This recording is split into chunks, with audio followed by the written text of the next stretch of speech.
emang yang mau bangun usaha atau UMKM, ya saran dari saya itu pertama mulai, tetap harus mulai, nggak usah dipikirin dulu. Ketika mulai belajar, ketika gagal mulai lagi belajar lagi, pasti nanti ketemu ritmenya sendiri sih.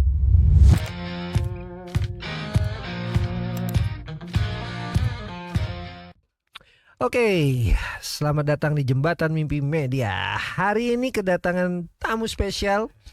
Ini kita sudah mendekati hari Lebaran Idul Adha. Nah, langsung kita datangkan ke sini dari mana? Dari Bogor. Langsung saja kita sambut Mas Putra. Luar biasa dari Bogor ya berarti ya. Bogor tadi. Iya, ya lumayan lah perjalanan macet ya. Macet di mana sih nih? Aku nggak tahu nama daerahnya tuh. Harapan Indah. Iya, dekat keluar tol. Setelah keluar tol lah. Setelah keluar tol ya. Betul. Memang lagi perbaikan jalan itu. Betul. Iya. Gimana hari ini Mas, sehat? Alhamdulillah sehat. Iya, didampingi sama istri. Iya. Kemana-mana ya wajib. Ya, wajib. Iya. Oke Mas, mungkin di sini dari Sobat Jembatan Mimpi Media belum tahu siapa sih Mas Putra gitu. Barangkali nanti Mas Putra bisa spill dulu nih.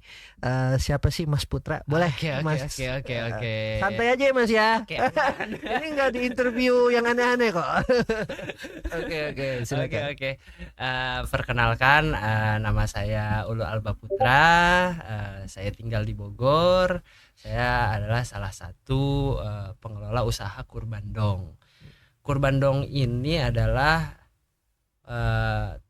punya tujuan untuk membantu teman-teman berkurban dengan kualitas hewan kurban yang bagus. Tujuan utamanya sih itu. Sekarang Kurbandong itu punya peternakan domba tanduk priangan.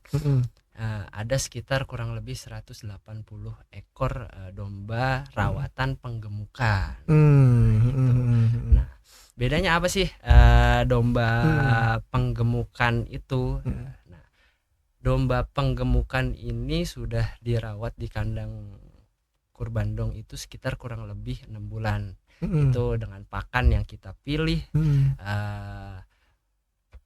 obat-obat yang kita pilih. Jadi insya Allah sih sehat semua dan punya bobot target masing-masing. Jadi secara pembelian itu nanti bisa ditimbang secara real gitu sih. Oh gitu, jadi bisa ditimbang secara real ya. Berarti itu dalam jangka waktu berapa perawatannya? 6 bulan? Per hari ini berarti kurang lebih 6 bulan dari Oktober. 6 bulan dari Oktober. Ya, Oke. Itu periangan itu dari mana berarti? Periangan itu kalau nggak salah dari Cianjur, Sukabumi. Dia itu silangan domba Garut sama domba lokal lah.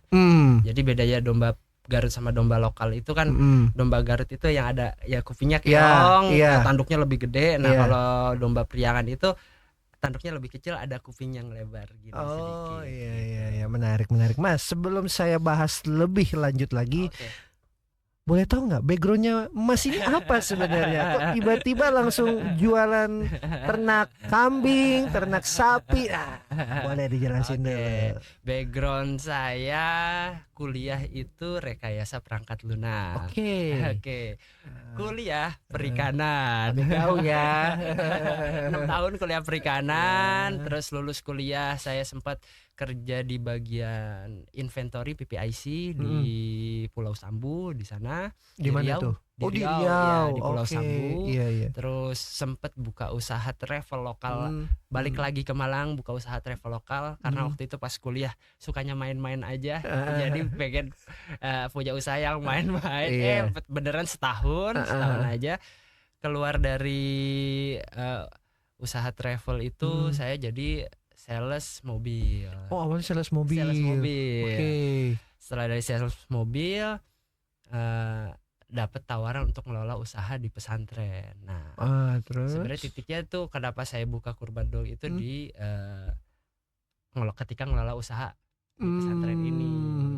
Nah, di situ tuh saya belajar banyak lah dari usaha kafe, usaha tanaman hias, terus di situ juga ada usaha peternakan. peternakan itu kan ada beberapa kebagi, itu ada breeding dan milking, susu terus sama yang dilakukan sekarang itu fattening yang sedang Kurbandong lakukan. Fattening itu apa? Fattening itu penggemukan. Oh, penggemukan. Iya, Oke, dari oke, kecil oke. jadi digemukin ke besar. Nah, alhamdulillah belajar di situ kurang lebih 5 tahun lah. Oh, belajar di pesantren itu. Iya, belajar itu berarti ada mentornya dong di sana. Otodidak sih. Otodidak langsung. Jadi, iya. alhamdulillah tiba-tiba diamanahin, kamu ngurusin usaha ini. Oh, ya awalnya udah. dari pesantren itu. Betul. Jadi belajar apa? Belajar sambil berjalan lah. Gitu. Terus modalnya dari mana Mas saat itu? Kalau waktu itu modalnya dari pesantren. Oh, dari pesantren. Yang 5 tahun itu memang cita-cita pesantren ini bagus banget sih memang. Yang memang itu pesantren Yatim Duafa gratis. Di mana kalau boleh tahu itu? Itu di Citayam. Citayam. Oke. Di Parung, di Citayam, di Bogor. Nah, cita-cita bagus banget. Pengen punya pendidikan gratis berkualitas. Nah, tapi juga tidak bergantung dengan donatur-donatur. Dia pengen punya usaha yang menghasilkan untuk membiayai si santri-santri ini. Oh, luar biasa. Berarti sampai sekarang sudah jalan yang Mas Putra ini berarti dari binaan dari pesantren kalau gitu. Ya enggak, kalau yang Kurbandong ini pribadi. Pribadi ya. Maksudnya kalau dulu tuh binaan ya. Ya, kalau dulu binaan. Jatuhnya ya masih binaan, sebenarnya kan dari pesantren. Iya. Betul. Binaan yang sekarang masih konsisten di bisnis itu kan. Betul. Oke, menarik berarti ya. Berarti kalau misalnya kita ngomong ke bisnisnya Mas Putra nih. Itu awal mulanya nih terpikirkan nama Kurbandong itu dari mana Mas? Kalau saya boleh tahu. Berdua sama teman, cuman pengennya ya yang apa sih, biar orang itu biar simple sih sebenarnya. Bukan farm atau gimana kan, kalau orang-orang pengen punya ternak kan ada nama farmnya. Cuman kayak kurban juga agak kurang, terus kurban dong gitu, masa iya nggak kurban gitu. Karena emang tujuannya itu pengen ngajak teman-teman itu bisa berkurban. Oh gitu. Awal mulanya di situ. Berarti ini sendiri atau berapa orang? Kalau sekarang berdua. Oh, berdua. Kalau Mas Putra lebih fokus ke? Kalau saya lebih fokus pertama di manajemen, di finance-nya, terus kalau yang perhitungan. Kalau teman ini diproduksi penggemukannya. Karena kan balik lagi tadi background saya tidak ada di peternakan kan. Jadi kita harus punya orang yang benar-benar ahli lah di peternakan itu sih. Tapi secara fundamental bisnis ini kan berarti sudah ada ya. Artinya dari ekosistemnya sudah terbentuk. Cuman gimana caranya nih menjaga si Kurbandong nih sampai dengan saat ini tuh masih bisa berjalan dari 2000 berapa? 2025 berarti. 25 ya? Awal. Tapi sebenarnya udah 2 tahun jalan kan. Cuman Kurbandong ini 2025. Nah, maksudnya gimana nih caranya supaya Kurbandong ini masih bisa bertahan sampai dengan sekarang? Strategi apa sih yang digunakan? Boleh dong diceritain. Kalau strategi sih sementara memang tujuan awalnya itu selain pengen teman-teman itu bisa berkurban ya, balik lagi kan ke kita pribadi, apa sih hasilnya buat kita kan. Nah ya itu ya kan, hasilnya buat kita ya, ternyata memang dari kurban itu hasilnya juga lumayan. Oh gitu ya. Pengennya saya pribadi itu tuh memang bisa menghasilkan untuk bisa menghidupi 1 tahun target awalnya. Bisa menghidupi setahun ya. Habis itu kita nyari bisa hidup bisa bantu orang lain. Nah, terus yang kedua adalah menjaga target itu sendiri. Kalau kita punya target di usaha itu kan kita mau nggak mau harus menjaga konsistensi si usaha ini sendiri kan. Itu sih kalau strateginya adalah punya target dan emang kalau benar-benar punya target, insya Allah sih pasti dikasih jalan. Kalau itu jadi awal mulanya adalah target itu ya. Tapi target yang udah yang udah dibuat itu ada yang sudah tercapai atau ada yang belum? Yang belum kira-kira apa tuh? Boleh dibagikan. Kalau yang udah tercapai sekarang sih kita udah punya kandang peternakan domba. Yang belum adalah punya kandang peternakan penjualan sapi. Oh, sapinya. Ya. Berarti saat ini penjualannya lebih ke domba. dombanya. Iya, betul, Tapi betul. sebelumnya memang ada penjualan juga di sapi. Ada Oh, penjualan di sapi. iya iya iya. Tapi cara ngerawatnya susah nggak sih atau susah-susah gampang? Susah-susah gampang sih. Eh. Tinggal sih emang bener-bener kalau kita punya peternakan itu emang untuk awalan itu nggak bisa kita tinggalkan ya sehari 2 hari. Jadi emang harus kita cek dulu ya, kita harus bonding dulu sama anak kandang emang bener-bener bisa nggak nih ditinggal atau enggak itu. Karena juga karena pernah nih target kita kan sebulan kenaikan bobot itu adalah 3 kilo ya untuk domba. Iya, domba ya. Ya waktu itu saya sama partner itu ya moodnya lagi nggak bagus lah di bulan itu, emang lagi ada masalah. Iya. Dan itu ternyata berpengaruh juga Ke bisnis. Kenaikan si bobot domba. Oh itu, Iya. jadi harus ada bonding ya. Harus ada bonding sebenarnya sih. Kalau saya rasa secara logika ya karena kita aja lagi kurang fokus ya anak kandang juga jadi nggak ikut fokus kan. Itu sih sebenarnya pengaruhnya di situ, jadi juga mereka nggak fokus ngurusin domba-domba. Tapi yang pengen saya tanya, ini hanya fokus untuk penjualan domba dan sapi atau ada yang didistribusikan ke misalnya ke pasar-pasar mungkin dagingnya atau hanya penjualannya aja gitu, misalnya kayak Idul Adha aja atau gimana? Kalau untuk tahun ini memang target kita hanya di Idul Adha. Oh, Idul Adha. Oke. Idul Adha nanti pengembangannya memang ada 2 target kita. Itu yang pertama akikah. Akikah juga. Oke. Yang pertama akikah, yang kedua itu adalah karkas. Karkas itu apa? Karkas itu daging yang diseset, yang tinggal daging sama tulang doang. Iya. Habis itu nanti kita kirim ke resto-resto biasanya. Iya. Kayak resto-resto Arab kan kebutuhan dombanya lumayan tinggi. Iya. Aduh, telat kita kenalannya. Coba kalau sebelumnya saya bisa pesan itu yang untuk akikah. Kalau ada teman-teman yang lain boleh dong. Ini untuk sobat-sobat Jembatan Mimpi Media, kalau misalnya ada yang butuh domba gitu kan, atau buat kurban, betul. atau misalnya buat akikah, nah, itu boleh banget ya. Betul. Oke, tapi langsung ada paketannya atau ada juga disiapin. Udah Wah, kita udah telat trial ini di tahun ini. boleh nih. Ntar kalau misalnya ada yang mau lewat saya dulu ya. Iya, nanti baru ke boleh. dia. Apa dong nama itunya? Instagramnya ada? Nama Instagramnya itu Kurbandong. TikTok juga Kurbandong. Menarik. Nanti boleh ya Bro Alvin ditayangin secara visualnya ya. Nah, karena tadi Mas menyampaikan bahwa ada Instagramnya, ada TikToknya.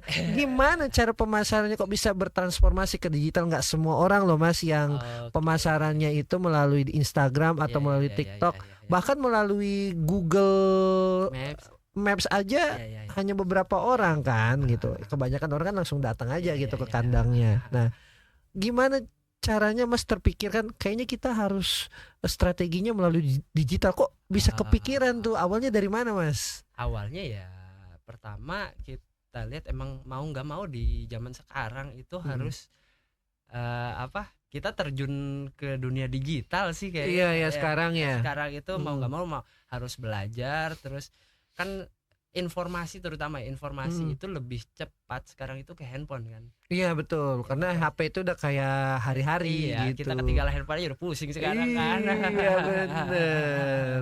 Nah itu tuh ya pertama di situ kayaknya informasi lebih cepat ya. Pertama orang-orang banyak pakai Instagram dan TikTok sekarang.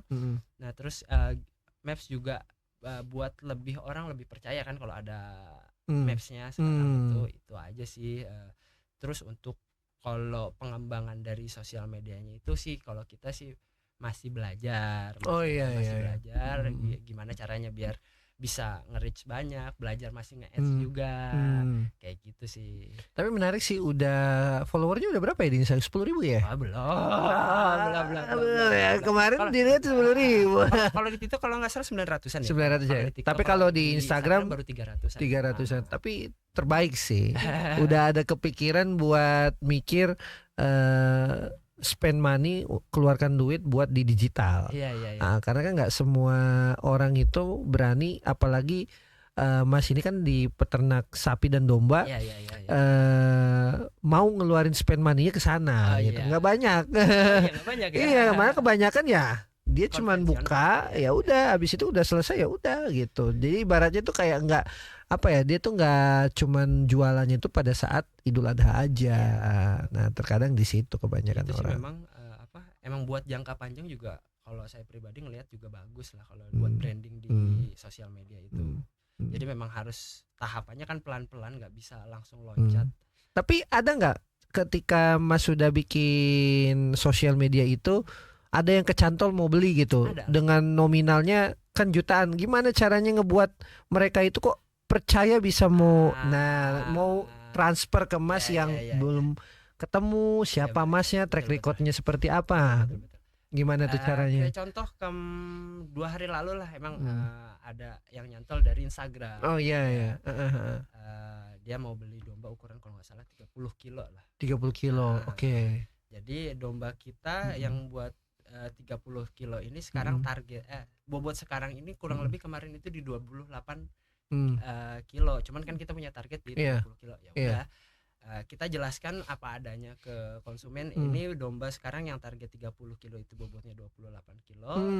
Target di 30 kilo nanti kalau misalnya sampai target atau lebih itu bonus buat kakaknya. Kalau misalnya kurang nanti kakaknya boleh ganti atau silakan bayar sesuai timbangan. Nah, kita videokan juga timbangannya biar dia lebih percaya. Alhamdulillah tuh udah dijelasin kayak gitu. Milih dombanya, kita kirim foto-foto dombanya kan kita emang di sana juga dombanya itu udah dikasih kalung, udah dikasih nama lah. Nomor 1, nomor 2, nomor 3 mau milih domba yang mana biar nggak tertukar. Habis itu udah dipilih dombanya, habis itu udah alhamdulillah udah ngelakuin DP kemarin. Jadi itu dari mana itu? Itu dari Instagram. Lokasinya di Depok. Di Depok ya. Depok Cinere. Tapi dia percaya ya. Iya. Dari Bogor ke Cinere. Iya, nggak terlalu jauh sih sebenarnya. Tapi menarik. Nah, tapi kalau misalnya terkait dengan distribusinya nih, Mas. Iya. Nah, itu gimana sih caranya untuk distribusi ke hari-harinya? Kan itu biasanya banyak ada aja misalnya entah itu domba atau sapinya lagi lemes kondisinya atau memang ada juga mungkin yang sebelum hari H kondisinya udah mohon maaf udah nggak ada gitu. Nah itu gimana tuh cara ibaratnya mengelola itu atau men-treatnya lah. Kalau yang pertama sih yang pasti kita di penanganan dulu hewan ternaknya. Hewan ternaknya ini ya pastikan dulu sehat atau enggak. Kalau emang nggak sehat kita harus nginfoin dulu ke konsumen ini dombanya nggak sehat, itu harus diganti. Tinggal kita kasih pilihan penggantinya. Nah itu yang pertama. Terus kalau yang dua distribusi, kita distribusi ini bekerja sama dengan kayak misal Lalamu, ekspedisi ya, seperti ekspedisi.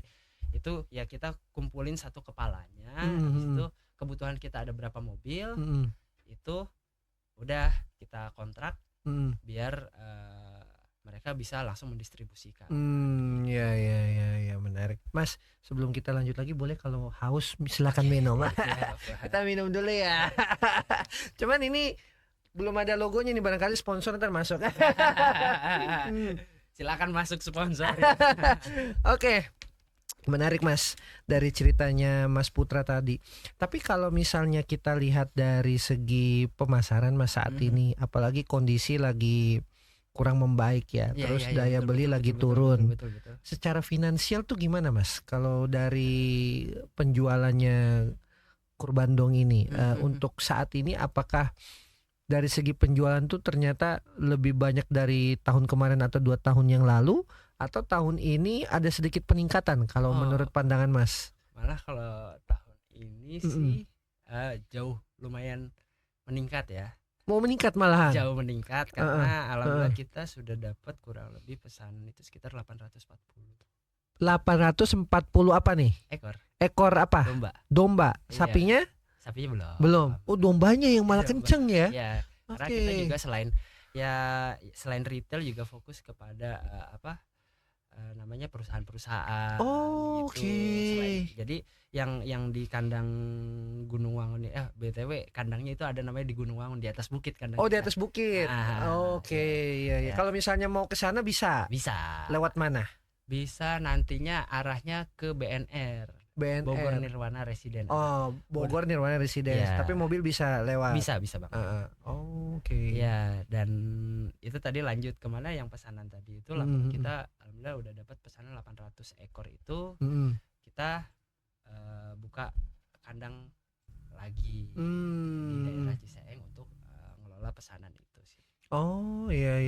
Cuman itu bukan domba penggemukan yang emang kayak di Gunung Wangun ya. Memang kita domba pesanan aja yang bisa masuk ke 800 ekor. Sebelumnya berapa? Tahun kemarin berapa? Tahun kemarin itu Kurbandong jual 100 ekor domba pas 3 ekor sapi. Oh, lebih gede sekarang ya berarti ya. Makanya. Itu karena efek dari digital tadi. Pertama salah satunya efek digital, terus efek ya mungkin trustnya ya, masnya ya. Terus kita ngebangun relasi juga. Itu juga salah satunya sih. Itu yang paling penting ya. Ya. Kepercayaan ya. Karena kalau di media itu salah satunya kepercayaan. Betul. Karena yang ditakutkan mereka sudah bayar, hewannya nggak dikirim. Nah, apalagi misalnya hewannya ibaratnya nggak sehat atau misalnya udah mati, kadang mereka nggak tanggung jawab. Ya. Ada aja tuh. Betul. Nah, yang kayak gini-gini tuh makanya kenapa orang tuh harus datang langsung ke tempat. Betul. Menarik sih ceritanya, Mas. Tapi kalau misalnya gini, Mas, pernah nggak sih di satu kejadian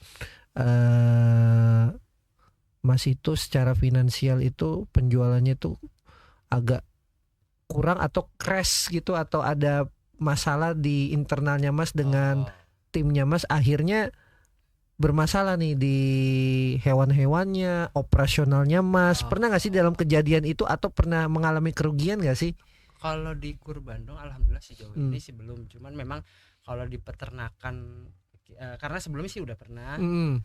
Kalau di peternakan itu memang yang paling utama adalah budget pakan. Oh, budget pakan. Budget pakan itu harus benar-benar dihitung setiap hari kalau bisa, biar nggak boncos lah. Karena 70% budget itu dari pakan.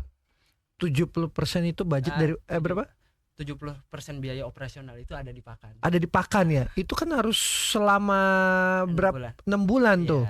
Budget itu tuh kan otomatis betul. Misalnya benar-benar dijaga jadi. Nah, anggarannya itu gimana tuh? Nah, kalau anggarannya itu karena kita emang berdasarkan pemodal ya, pemodal itu jadi memang anggaran itu sudah dianggarkan di awal dulu. Oh, di awal dulu. Jadi dari biaya bibit, biaya operasional udah dianggarkan terlebih dahulu karena kita udah tahu nih dalam 6 bulan ini kita nggak ada penjualan. Itu sih. Oke. Kalau cerita rugi tadi, secara rugi sih kalau nggak ada penjualan sih belum pernah yang saya cerita di pesantren itu. Nah, cuman memang yang saya belajar di pesantren waktu itu ketika ngalamin kerugian adalah budgeting itu ternyata penting dan data itu sangat-sangat penting. Oh, menarik nih. Berarti kalau kita mau menjalani sebuah bisnis, budgeting itu yang paling perlu ya. Perlu banget. Kalau nggak ada budgeting, ya susah juga ya bisnisnya ya, karena nanti duitnya kemana-mana ya. Mana-mana. Tapi duit dipisahin ya, duit bisnis sama pribadi ya. Wajib. Ya. Karena ini yang paling bahaya soalnya. Krusial karena kita kalau buat duit pribadi kan suka nggak ngitung. Yeah. Tapi kalau usaha kan memang harus dihitung. Itu sih emang harus dipisahkan, rekening harus benar-benar terpisah. Nggak boleh dijadikan satu. Nah, jadi ini menarik ya dari cerita perjalanannya Mas Putra tuh. Paling penting kalau misalnya teman-teman ada keinginan mau jadi seorang pengusaha, ya harus kuat dulu ya Mas ya, secara batin, secara pikiran ya kan. Terus juga networknya juga harus dijaga ya kan. Terus sama ya mungkin tadi ya, kalau misalnya kita mau ngejalanin bisnis atau misalnya sudah jalan, budgeting itu perlu. Terus masalah keuangan itu harus dipisah ya Mas. Sekarang kalau bisa masuk ke digital. Nah, karena ya itulah sekarang zamannya, beda era kemarin.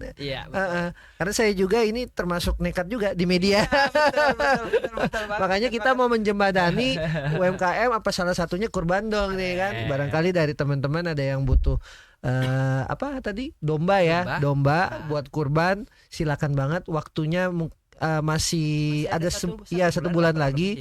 Nah, boleh banget nih. Nanti Iya. kalau misalnya ada yang berminat, nanti kita cantumkan kontaknya Boleh. sama Instagramnya Mas Putra. Oke, Iya. terima Pokoknya kasih. nanti kita ngobrol. Kalau misalnya lewat kita ada voucher misalnya.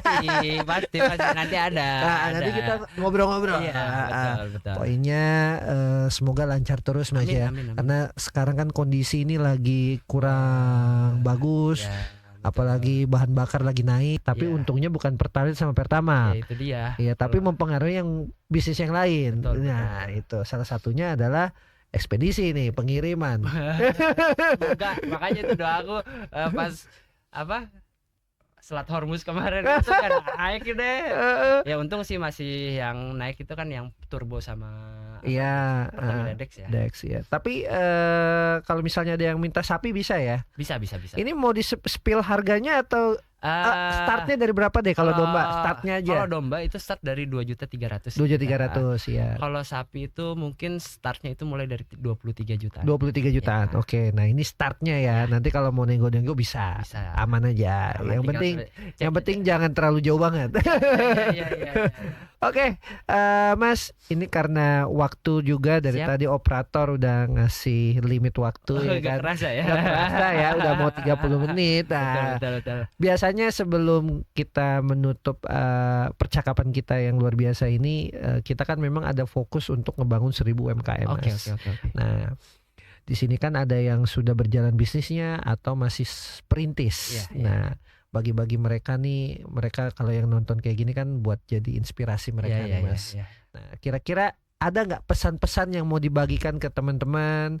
Boleh kalau mau promosi sekalian silahkan. Nah, poinnya adalah kalau misalnya Mas mau berbagi dari perjalanannya Mas silahkan. Nah, boleh. Kalau buat teman-teman emang yang mau bangun usaha atau UMKM, ya saran dari saya itu pertama mulai, tetap harus mulai, nggak usah dipikirin dulu. Ketika mulai belajar, ketika gagal mulai lagi belajar lagi, pasti nanti ketemu ritmenya sendiri sih. Itu sih Harus dicoba ya Mas ya. harus dicoba Dan terus. harus berani. Iya, memang kalau usaha itu konsekuensinya kalau kata orang kan untung. Iya. Pastinya gagal katanya gitu. Karena orang selalu berpikir usaha itu pasti untungnya gede. Iya, untungnya gede. Itu udah salah Udah sebenarnya. salah. Bener ya? Betul, Salah ya. betul. Mindsetnya karena kalau misalnya jadi pengusaha itu kita 24 jam everything anywhere selalu ada. Gak bisa tidur pasti bisa itu. Gak bisa tidur, saya juga sama. Jadi 24 kali 7 bahkan bisa lebih ya.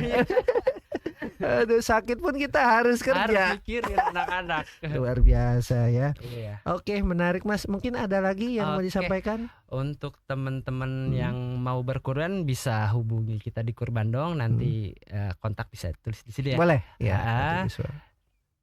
Semoga saya doakan bisa berkurban tahun ini semuanya. Amin. Ya ini mungkin nanti Mas Dava, Mas Alvin mau kurban gitu. Nah ini makanya saya mau tanya-tanya.